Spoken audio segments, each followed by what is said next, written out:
Bonjour, bienvenue à toi aujourd'hui. Ça me fait vraiment plaisir de te retrouver, tu sais. Commencer ma semaine avec toi, c'est toujours une joie. Aujourd'hui, je vais t'annoncer une bonne nouvelle. J'espère que ça va te faire plaisir. À partir de dimanche prochain, pour 9 jours, on va commencer une neuvaine de charité. 9 jours avec des saints et des saintes différentes qui ont vécu un aspect du cœur de Jésus différent. Ça nous prépare pour la Saint-Valentin. C'est juste une excuse, la fête de la Saint-Valentin.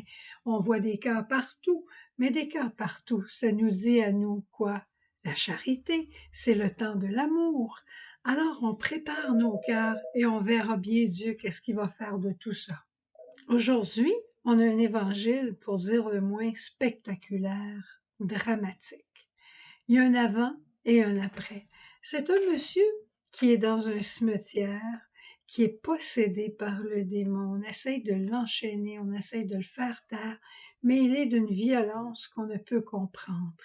Et quand Jésus questionnera cet homme, il dira « Je suis légion ». Ça veut dire qu'il y avait beaucoup de démons qui le possédaient.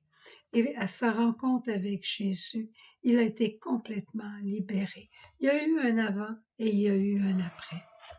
Je ne sais pas si tu te souviens, mercredi dernier, notre petite sœur Joanne, à la fête de la conversion de Saint-Paul, t'a parlé de ce qui s'appelait l'événement fondateur. Un événement qui marque la vie de quelqu'un parce qu'il y a une rencontre magistrale avec Jésus. Une rencontre qui fait qu'il y a un avant et un après. Et ça donne le départ pour une intimité nouvelle dans la vie de la personne. On peut penser à quand Jésus a rencontré l'aveugle. Cet homme-là, il était rejeté de tout le monde. Il rencontre Jésus, il retrouve toute sa dignité, il est réaccueilli dans la société, il est réaccueilli dans le temple et il peut vivre normalement. Et il suit Jésus. On peut penser à Jésus quand il rencontre Zachée. Zachée a vécu un changement de mentalité incroyable. C'est un homme qui tirait toujours pour avoir un peu plus d'argent de son côté. Il rencontre Jésus et il réalise quel est le vrai bonheur qui consiste à partager, pas plus grand bonheur que le partage. Et il se met à donner, il se met à rembourser au centuple ceux qu'il avait volés. Cet homme-là a vécu un avant et un après. Mais tout ça grâce à la rencontre avec Jésus. Et notre homme d'aujourd'hui, c'est exactement la même chose. Dans la vie de chaque personne humaine, Jésus vient te rencontrer, me rencontrer. Ça fait partie du mystère de l'incarnation. Jésus s'incarne, vient dans notre chair pour nous rencontrer, mais pas juste nous rencontrer globalement comme une société, il vient te rencontrer personnellement et il m'a rencontré personnellement.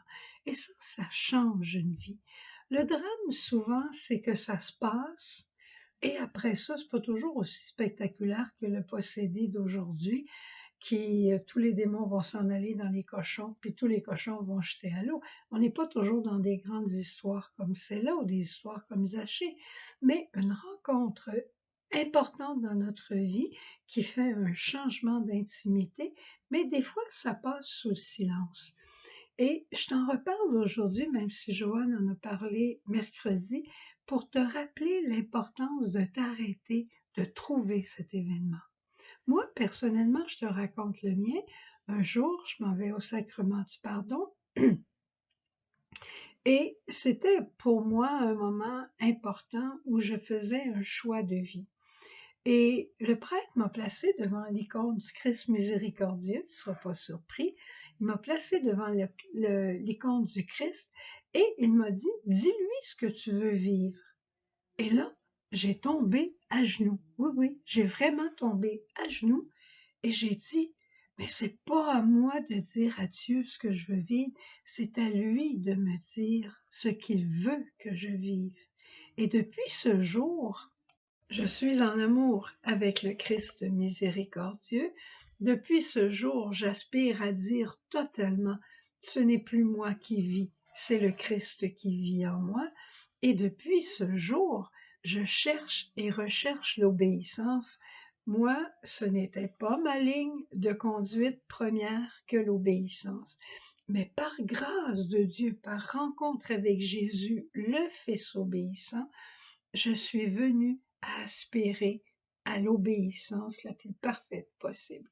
Pas une obéissance de loi, une obéissance qui m'étouffe, mais une obéissance amoureuse. Quand on aime quelqu'un, on veut pas juste faire qu'est-ce qu'on est obligé de faire pour lui, mais on veut faire ses désirs, on cherche ses désirs. Pourquoi? Parce que c'est l'amour qui nous mène. L'amour est obéissant et l'amour est libérant.